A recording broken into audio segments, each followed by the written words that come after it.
বাংলাদেশের সম্পূর্ণ স্পোর্টসেরই একটা নতুন করে রিব্র্যান্ডিং প্রয়োজন। সেজন্য আমাদের সকলকে একসাথে কাজ করতে হবে।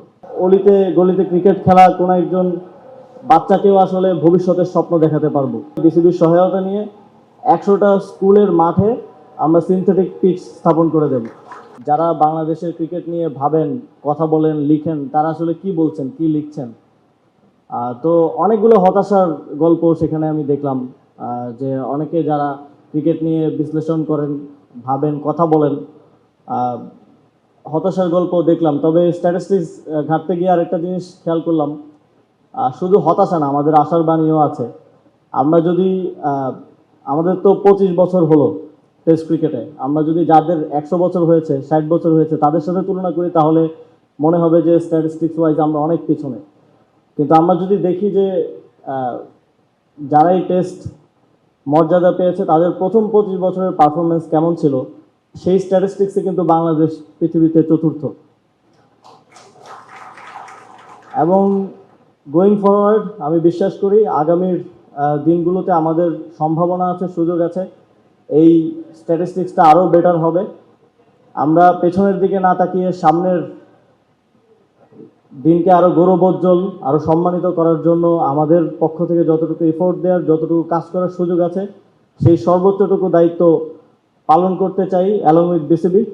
এবং বিসিবির সাথে আমাদের যেই একটা সুন্দর কোঅর্ডিনেশনের মাধ্যমে এখন কাজ চলমান আছে, আমি আস্থা রাখতে চাই ভবিষ্যতেও যে কোনো সময় এই সমন্বয়টা বজায় থাকবে।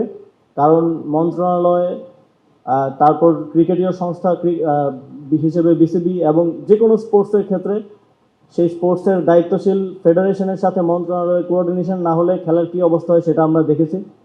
বিগত সময়ে আমরা দেখেছি যে বাফুফের কী পরিস্থিতি ছিল, কিন্তু এখন একটা ভালো কোঅর্ডিনেশনের ফলে আমরা ভালো করছি ফুটবলে, এবং ক্রিকেটেও আমরা আরও ভালো করব ভবিষ্যতে। এবং বাংলাদেশের সম্পূর্ণ স্পোর্টসেরই একটা নতুন করে রিব্র্যান্ডিং প্রয়োজন। সেজন্য আমাদের সকলকে একসাথে কাজ করতে হবে। আমি দায়িত্ব পাওয়ার পর থেকেই আমাদের সবচেয়ে বড় যে চ্যালেঞ্জ, যে আমাদের সকল স্পোর্টস শুধু ঢাকা কেন্দ্রিক, কিন্তু আমাদের খেলোয়াড়রা আসে একদম প্রান্তিক অঞ্চল থেকে। এই যে চ্যানেলটা, এটা আরও সুন্দর করার জন্য আমাদের প্রয়োজন বিকেন্দ্রীকরণ।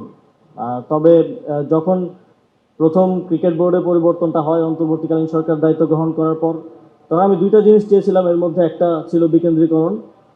তবে আজকে সেটা ক্রিকেট বোর্ডের অন্যতম গুরুত্বপূর্ণ এজেন্ডাভুক্ত হওয়ার কারণে, এবং যখন আমি দেখলাম যে ক্রিকেট বোর্ডের নবনির্বাচিত প্রেসিডেন্ট তিনি বিভিন্ন অঞ্চলে, বিভিন্ন জোনে গিয়ে গিয়ে বিকেন্দ্রীকরণকে প্রমোট করছেন, এবং ক্রিকেট বোর্ড আজকে যে ঘোষণাটা দিল 4টা জোন করে সেখানে মিনি বিসিবি স্থাপন করা, আমার মনে হচ্ছে যে বিকেন্দ্রীকরণের যেই উদ্যোগ বা যেই কথা আমরা বলছি সেটা বাস্তবে রূপান্তরিত হচ্ছে। এবং এর মাধ্যমে আমরা একদম পাড়াগাঁয়ের কিংবা অলিতে গলিতে ক্রিকেট খেলা কোনো একজন বাচ্চাকেও আসলে ভবিষ্যতের স্বপ্ন দেখাতে পারবো।